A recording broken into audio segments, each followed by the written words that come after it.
We are live. Live on a Monday at noon. I love it. Absolutely. Awesome. So we got a really cool show today. We're gonna open things up a little bit and talk to you out there. If you have questions, comments, anything you want to jump in on and weigh in on, we're gonna do that. One thing I wanted to kind of start with is had a long conversation with my 11-year-old son today about how this is not summer vacation. Stuck in our houses, it doesn't mean that life has just stopped as we know it. And I feel like a lot of people are getting into a malaise here where, we get into a new schedule, but at the same time, a lot of people are the demands of their work life are not nearly what they were. And, right. My kids, the demands of their school life, not nearly what they were. And so I kind of feel like, a lot of people are jumping into vacation mode. Yeah, I saw a meme yesterday and I thought it was hilarious. It said, "I'm going to start sleeping on my couch just to cut down on my morning commute." There you go. Exactly. Keeping a daily routine is really important, especially in a time like this. You end up, if you don't, you end up being behind the eight ball, and it can be really a mess. Well, what do they say that it takes 30 days to form a habit and 60 days to form a way of life or an addiction or a lifestyle or something like that. I forget how they say that, but yeah, I mean, if we don't stay vigilant and still continue to do things, still continue to stay active, it's amazing what can happen to our work ethic and our sense of productivity and all that stuff. I've been tremendously blessed with the job that I have, and I'm sure that you feel the same way there at Hard Money Bankers, Josh. But I'm still very productive, still very active. On days like Friday and Thursday of last week, I barely had time to cram it all in, and part of that is me just forcing myself to be staying connected to people, forcing myself to be on Zoom calls and talking to people and just staying at it so that when this dark national tragedy passes us by, we can come back and we can, take over the economy again and thrive in spite of everything that it is that we're seeing. Well, and so, yeah, beyond that, I've found that if I wake up too late in the day, it's over. Right. And for a couple of weeks there, right in the beginning, it was kind of like, oh, well, let's just take a little bit of a break here. But, the longer that goes on, now all of a sudden that 5:30 wake up call becomes 7 o'clock and becomes 9. It's like, what that, half your day's gone by 11 o'clock in the morning. So, for me, I find it waking up in the morning, taking a shower, it's a way to get me going. But anyway, look, we're not on vacation. Now's the time to really get poised for when things open up again and be in a position to really capitalize on it, right? Yeah, if anything, I feel like I haven't done enough. I mean, I've taken massive action, but I haven't done enough and taken enough. So let's talk. I mean, what are you seeing out there? You had texted me, and I had heard from Anna Kelly and some other people like that about different strings that come attached with different bills that are being passed and talking about being passed and things like that. You said that there was one that hasn't passed yet, but they've recently been talking about. Sure. What are they calling it? Well, so here's the situation. So Representative Ilhan Omar is a representative for, a congresswoman from Minnesota. Right. She was putting together a housing bill last November, and it included a lot of stuff, and it was kind of laughable at the time. It wasn't really any clear path to get it. Didn't pass the smell test a year ago, and now it's looking like it might. It's got a little bit more credibility and weight with some people. Right. Well, now we're in a situation where people are having trouble paying their rents and more and things like that, and so it's the Rent and Mortgage Cancellation Act, and it's got a lot of implications. It's got a lot of bailouts all the way across the board, mainly for consumers, homeowners. It will pay your mortgage up to a year. It's actually calling for. That sounds like a good thing. Well, it does, right? So a total mortgage abatement for up to a year for everybody across the board for their primary residence. And primary residences. No primary residence, no investment properties, no vacation homes. So now that leaves the rental market, right? And what they're saying is the government's going to pay your rent for a year. Right. And, again, on the surface looks really good, but there's some massive, massive strings attached. The first one being, watch this. Number one, if you accept the money from this, from this fund that's going to be developed, the first string is that you can't raise your rents for 5 years. So 5 years after you raise, they pay your rents for a year, and you agree to not raise rents for 5 years. That's the least of the problems, right? Okay, so the second, it gets worse from there. It gets worse. The second hook is that you have to give your tenant 10% equity in the property. Exactly, right? 10% equity stake for tenants, right? What if I only have a 3% equity stake in the property because I'm or because of where my leveraging is?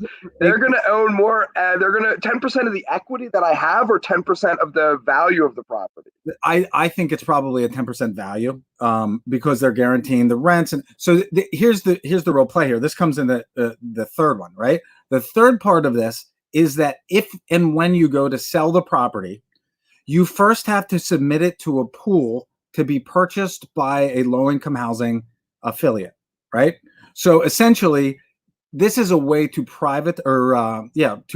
to make public the private market, and take all this rental real estate and put it into the public sector, and it's likely that we'll see a growth of Section 8 housing and all this and that. But the craziness of this is that this is like the carrot. The carrot is we're going to pay your rent for a year. The stick is that if you report somebody to a credit reporting agency for not paying their rent, if you try to evict without proper cause, and the cause is detailed in this bill, the first fine's $5,000. The fines increase up to $50,000 by a third offense, and after that, they can take your property without compensation. I mean, it's a big slap in the face, right? Like, it puts you in a situation, put landlords in the situation where they have to make a decision. Can I hold out for a year and not pay rent and just let people live in my property for free, and continue paying my mortgage? Or do I take this money knowing that there's all of these strings attached that are really going to be holding my feet to the fire for the next 5 years? It's a tough situation. And I read about this a couple of weeks ago, but what really brought it to my forefront, the forefront of my brain, and I guess this conversation, is that Forbes just had an article on Friday that was, they were giving an outlook on housing, and they said the rental housing market by 2030 is going to be in the private or the public sector. It's going to transition that way. And I mean, that's a really scary proposition if you're a landlord out there. That is a terrifying proposition. Yeah. If you're a landlord out there, I guess, and I don't know, I'm an optimist, so I mean, I would assume and hope and believe and pray that that's not actually going to go anywhere and not actually going to happen.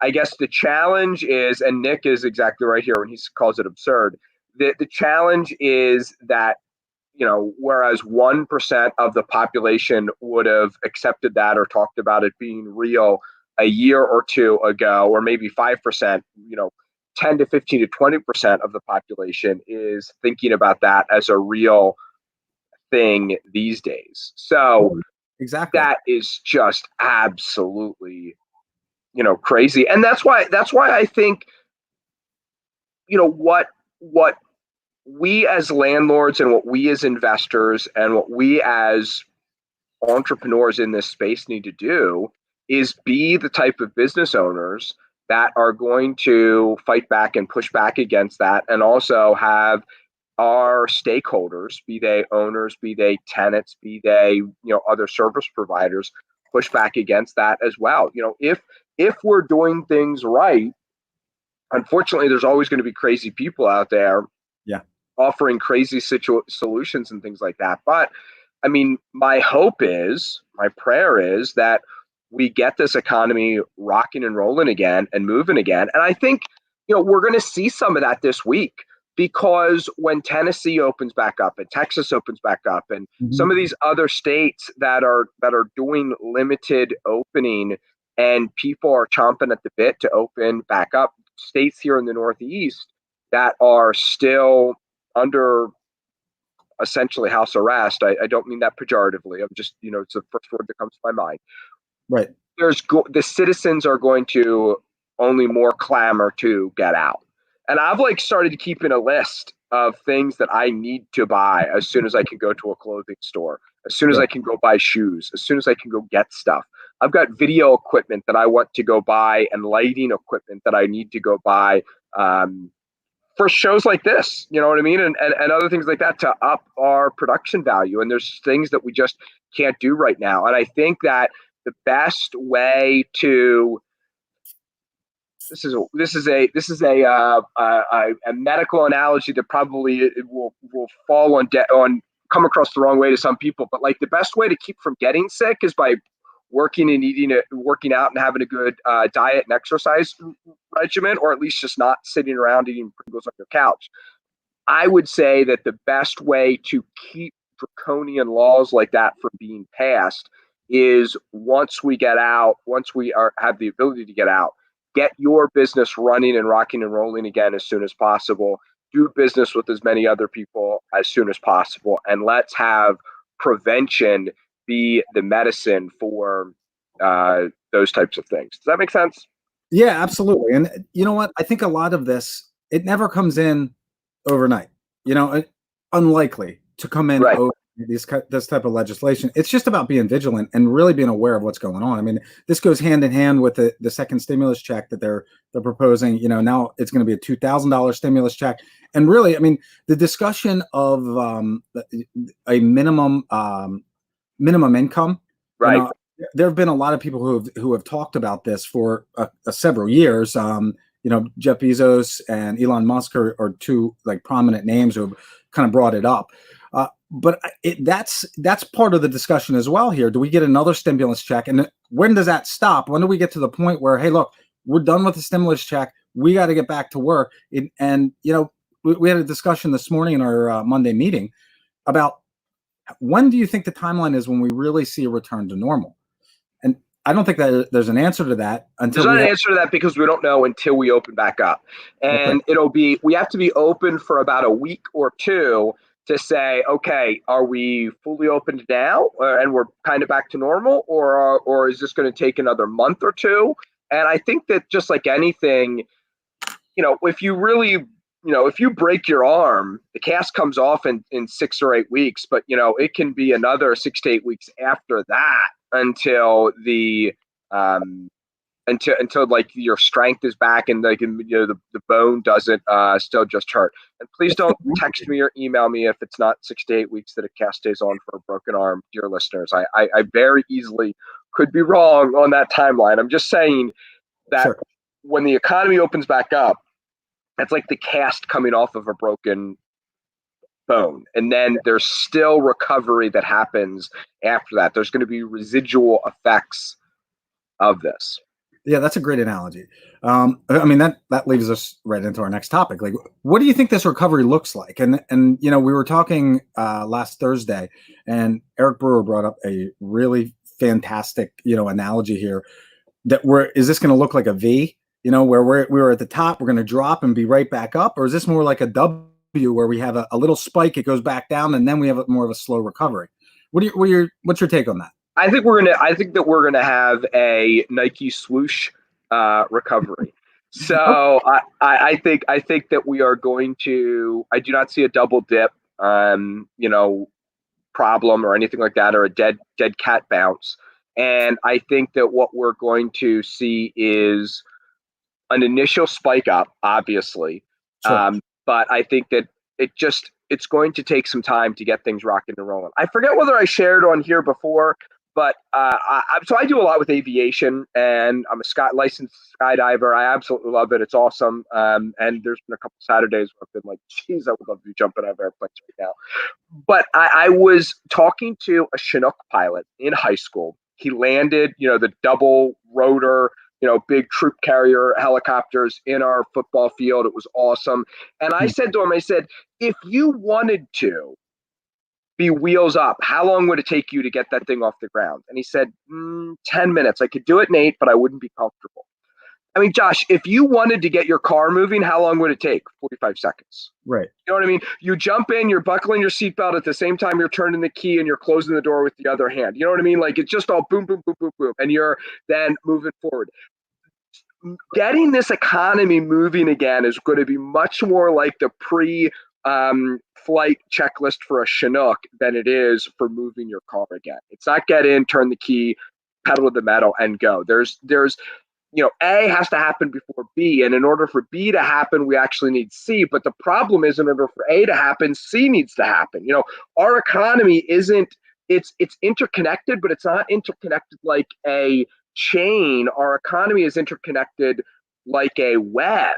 And it loops back on itself in certain places. And so it's going to be difficult. Now, that's why I'm a free market guy, though, too, because of that complexity. No government could mandate that or oversee that. I believe in the invisible hand of the economy. And I believe that this economy, because we're in a great recession, not a great depression or not a great recession, I think we're in a great suppression. I think things are going to come back. And I mean, maybe I'm wildly optimistic, but I think 30 to 45 days after we reopen, we are going to be 80% back to normal. Maybe jobs won't have come back 100%. Maybe the stock market won't have been back. But by and large, most people after 45 days will feel normal again. I can see the feel normal. I mean, and you know what? You can see this already with like some of the stealth stuff's going on. Like look, we have borrowers that are completing construction projects. I don't know how they're doing it. I don't see any guys working. But like it's like don't ask, don't tell. You know what I mean? Exactly. And things are getting done. People are working. They're getting done. Maybe it's social. Maybe it's one guy in a house. I don't know. But there's things happening that aren't as overt as they might have been, a couple months ago, but people are ready to get back out there and to get back interacting with people. I went fishing with my with my dad and my kids on Saturday, and we're out of this farm, and the owner of the farm's mowing the lawn, and we're having a conversation. Now they're other side of the pond, but it was really nice to go out and interact with some people, and like I forgot how much I actually missed that. And so I think that you're right. Once the door is open, once that crack comes open, there's going to be a huge flood. I think my question is more so like, what are we going to see from the economy? I think that we're going to see a big bounce. It's just a matter of, is that going to continue, or are we going to have another drop? And what kind of infections are we going to see? That's really a question as well. It's like, what's the reinfection rate? What other, well, what's the reinfection rate? And also there's a lot of people out there who are very smart who say that your just like your muscles can atrophy if you don't use them, your immune system can atrophy if you don't use it. And all of us being cooped up for this long, there might be other, there might be more people just with, stomach bugs and, other diseases that won't kill us or other things like that, but there might be a lot more other sicknesses that come. And when the public is already kind of panicky and flighty and scared, there could be some challenges and some problems with that. So yeah, I agree that it's going to be interesting to see. And we just have to listen. In Great Britain, there was the propaganda pieces that said that all the posters that were hung up, keep calm and carry on. And I think that that's really and that was not for during the bombing. That was for like, if the Germans invade and start taking ground in southern England, what do we need to do? We need to keep calm and carry on about your daily life. And I think that that's the best advice for us here today too. Obviously with social distancing, obviously from your house, and obviously not being an idiot, but like, how can I keep calm and do my job while in social distancing? So yeah, I mean, there's a lot of people out there who are working on houses right now. There's a lot of owners who say, that's my rental property and I've got to go do routine maintenance on it and get it ready for rent. And I've seen a fair amount of properties where I was checking with owners on a regular basis. When's your property going to be ready? When's it going to be ready? When's it going to be ready? And a lot of property owners have the "I'll get around to it" mentality, and when I get around to it mentality, and there've been a lot. Amazon's been delivering a lot of round to it. Let's just say that there's been a lot of people who have been getting round to it. So I think that's a good thing. Yeah, I think that's a good thing. So, takeaways today, like we're going short and sweet today. We got a bunch of guests later on this week. But I mean, bottom line is get back to work. If you're on vacation, at least get your mind ready. Start getting out of bed early. Have a game plan for the day. And whether we're back to work in a week or we're back to work at, a month or two from now, regardless, get your mind ready to go and capitalize on the time you have, right? Absolutely, man. I'm geared up to have a massively productive day today, and I hope that everybody else is as well. And we will be back. We've got some really great guests lined up this week, don't we, Josh? Yeah, we do. We do. Yeah. Awesome. So we'll see you tomorrow, same time, same place. Thanks, everybody. Jude, I'll see you everybody, tomorrow. give us a like and share this video. That's right. See ya.